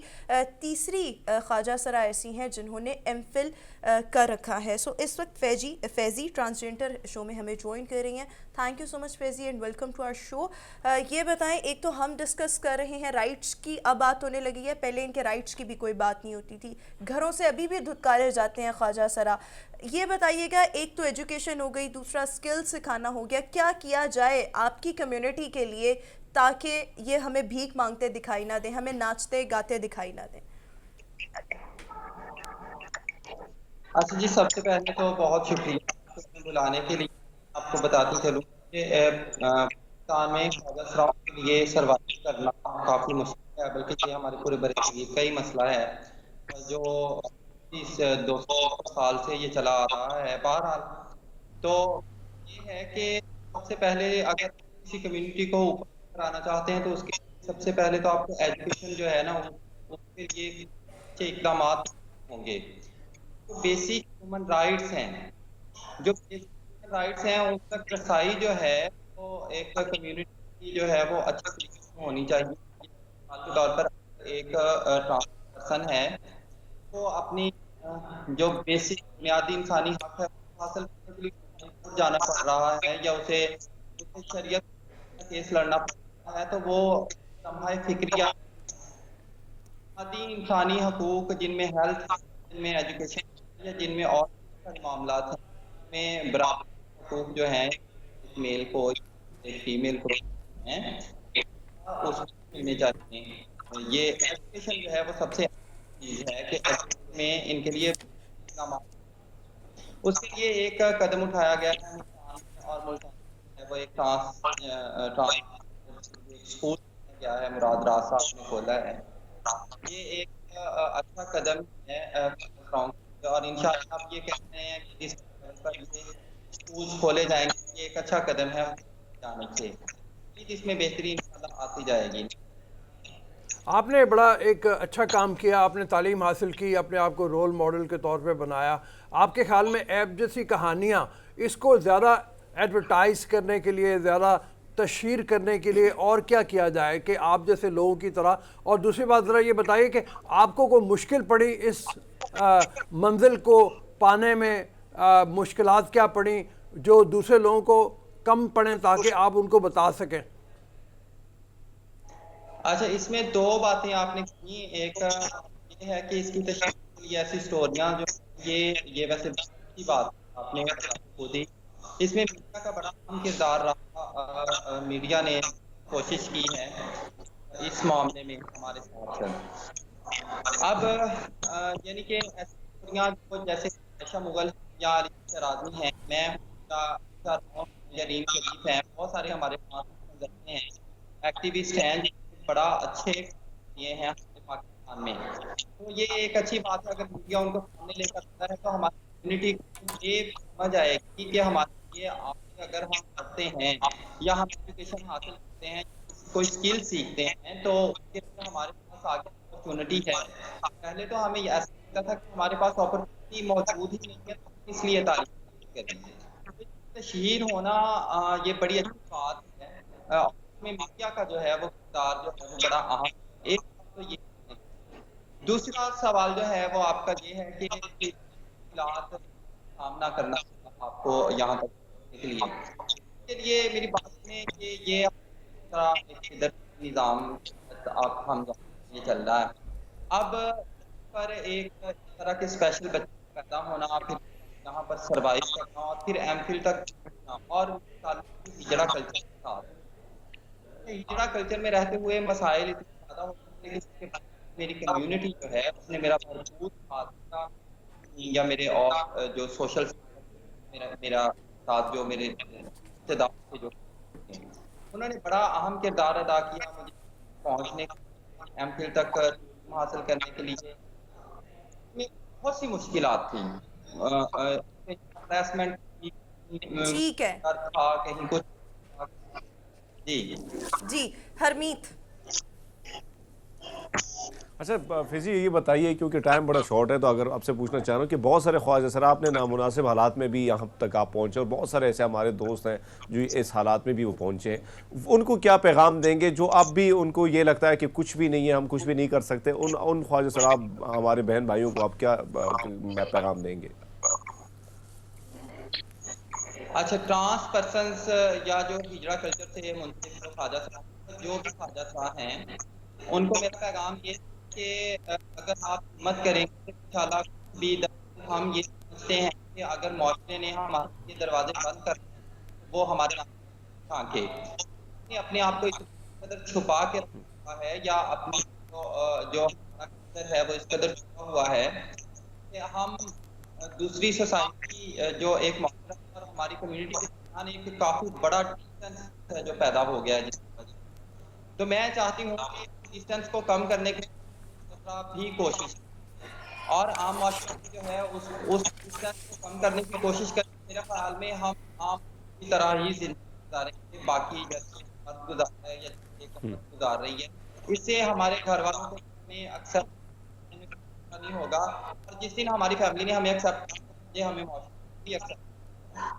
ठीक है, बहुत शुक्रिया ख्वाजा सरा फैज़ी हमारे साथ शुरू थी। बिल्कुल ठीक उन्होंने बात की, और वाकई हमें स्किल बेस्ड एजुकेशन के लिए हमें क्या हुकूमत को कुछ ना कुछ करना चाहिए, ऐसे इंस्टीट्यूट्स कायम करने चाहिए जहाँ पर ख्वाजा सरा आए, वैसे भी तालीम हासिल करें प्लस कोई ना कोई हुनर सीखें, ताकि हमारी सोसाइटी में इनका बहुत ज़्यादा अहम किरदार और हम इनके स्किल्स को अपने मुल्क की फलाह बहबूद के लिए ऑब्वियसली यूटिलाइज़ कर सकें। सर इजाज़त मांग ले, शो का वक्त ख़त्म हो चुका है। ठीक है, हमने पहले भी अपने शो में जिक्र किया हुआ है कि मुल्तान में जो एक सेंटर बनाया गया था वो बहुत एप्रिशिएबल है, बहुत शानदार काम था, और उस तरह के सेंटर और ज़्यादा बनाए जाने चाहिए ताकि मतलब इन लोगों को ज़्यादा से ज़्यादा स्किल सिखाई जा सके। अभी मेरे ख्याल में इजाज़त दीजिए ब्रेक के लिए, ख़त्म करने के लिए। बिल्कुल, इसी के साथ ही व्यूअर्स हमारा आज का शो अपने इख्तिताम को पहुंचा। आपसे मुलाकात होगी कल, अपना बहुत सा ख्याल रखिएगा, ठंड बहुत ज़्यादा है, हिफाजत बहुत करनी है आप लोगों ने, सो हमें भी दीजिए इजाज़त, अपना बहुत सा ख्याल रखिएगा, अल्लाह हाफ़िज़।